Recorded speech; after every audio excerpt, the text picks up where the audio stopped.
Well, hello everyone, this is Stephen from Ballyalbany and Glenham Presbyterian Church, here just to interrupt your day with a little thought for you.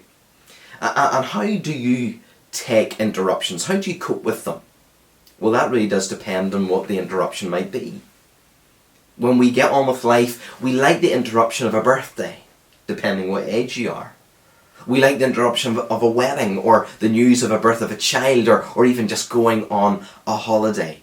Maybe in the midst of a very busy spell at work or studying, the little interruption from someone who says, "Do you want to go for a cup of coffee?"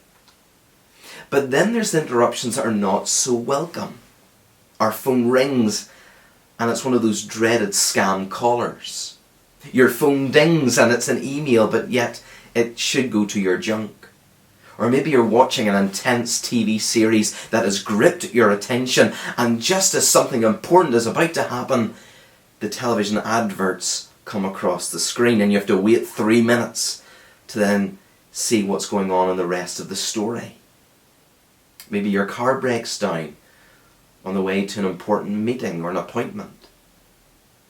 Or maybe you receive bad news that you've been diagnosed with a condition or a disease which will impact your life for the foreseeable future. Interruptions can be good, welcome, bad, or even heartbreaking. And right now in this world, we are living through an interruption, and it's a big one at that. And why is it at times do we not like certain types of interruptions? Because each and every one of us like to be in control.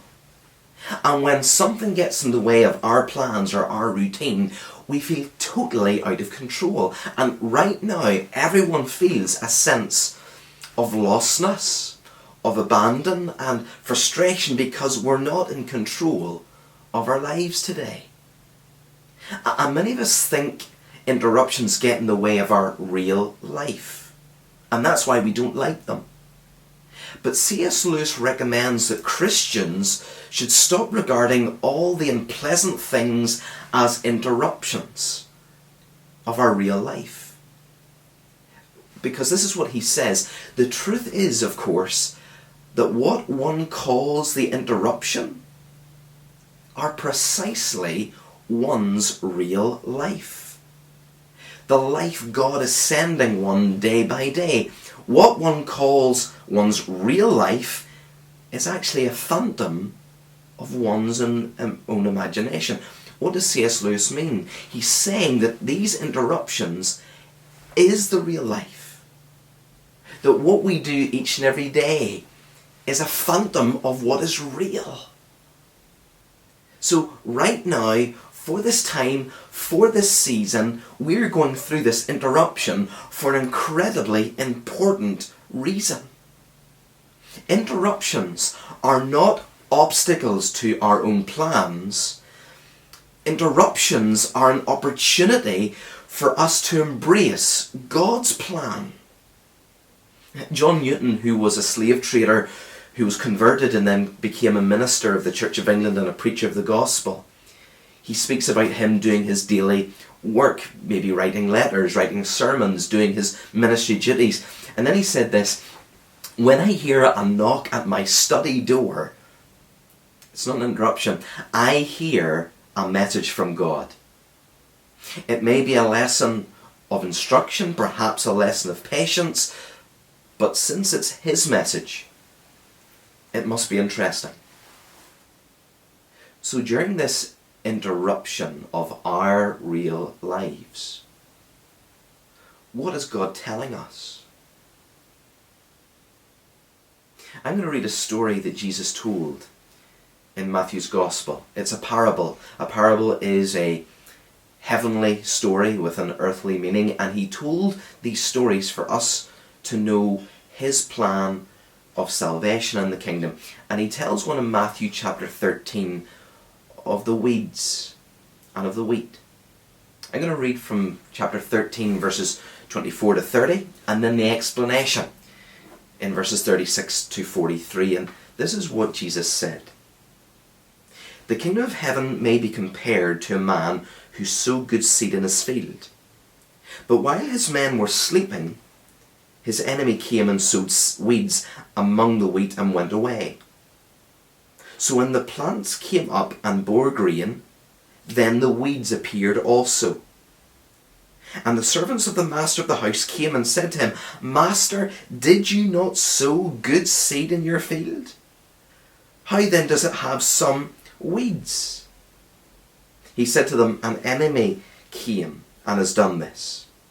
So the servants said to him, Then do you want us to go and gather them? But he said, No, lest in gathering the weeds you root up the wheat along with them. Let them grow together until the harvest. And at harvest time I will tell the reapers, Gather the weeds first, bind them in bundles to be burned, and then gather the wheat into my barns. Then he left the crowds and went into the house. And his disciples came to him, saying, Explain to us the parable of the weeds of the field. He answered, The one who sows the good seed is the Son of Man. The field is the world, and the good seed is the sons of the kingdom. The weeds are the sons of the evil one, and the enemy who sowed them is the devil. The harvest is the end of the age, and the reapers are angels. And just as the weeds are gathered and burned with fire, so will it be at the end of the age. The Son of Man will send his angels, and they will gather out of his kingdom all causes of sin and all lawbreakers, and throw them into the fiery furnace. In that place there will be weeping and gnashing of teeth. Then the righteous will shine like the sun in the kingdom of their Father. He who has ears, let him hear. So Jesus explained the meaning. So the man who sowed the seed is the Son of Man, the Lord Jesus Christ. And the enemy who sowed the weeds is the devil. And the seed is the good news of the kingdom. And the harvest day is when Christ will return and judgment will be passed on everyone. And those who are of the good seed are those who've responded to the gospel, and they will be inheritors of the kingdom. They will be dwellers of the kingdom, and they will shine in the presence of their Father in the kingdom. And those who are the weeds are unbelievers. They have rejected the gospel, and they too will be gathered. But they will be sent to an eternity in hell. The man's plan was to produce a great crop, but it was interrupted. And his servants were quick to see that, and they suggested to go out and to deal with the weeds, to gather them up, the weeds that were planted by the enemy. But what did the Son of Man say? No, let them grow together until the harvest.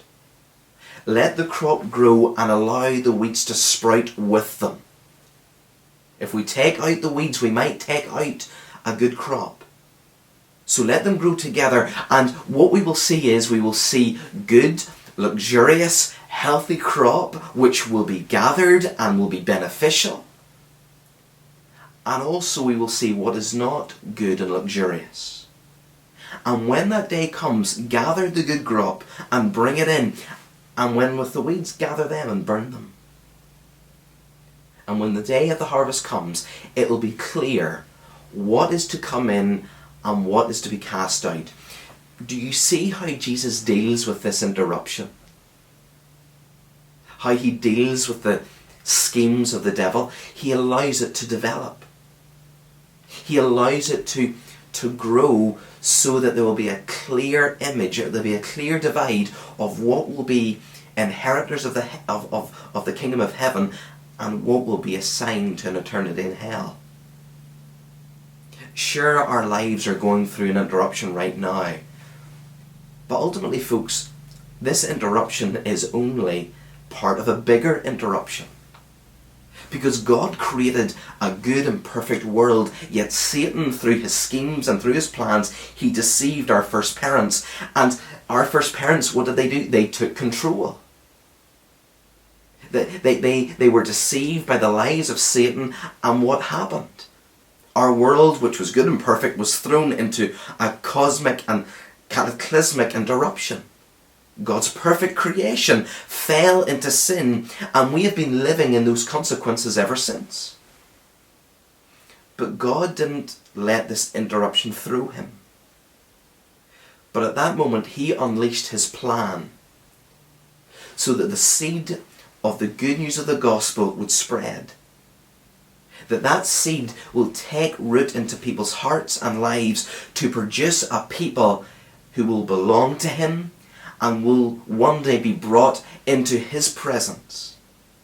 On the day of judgment, that they will be welcomed into the kingdom of heaven. But those who refuse the gospel, refuse the good news of the Lord Jesus, they will be treated like a bundle of weeds.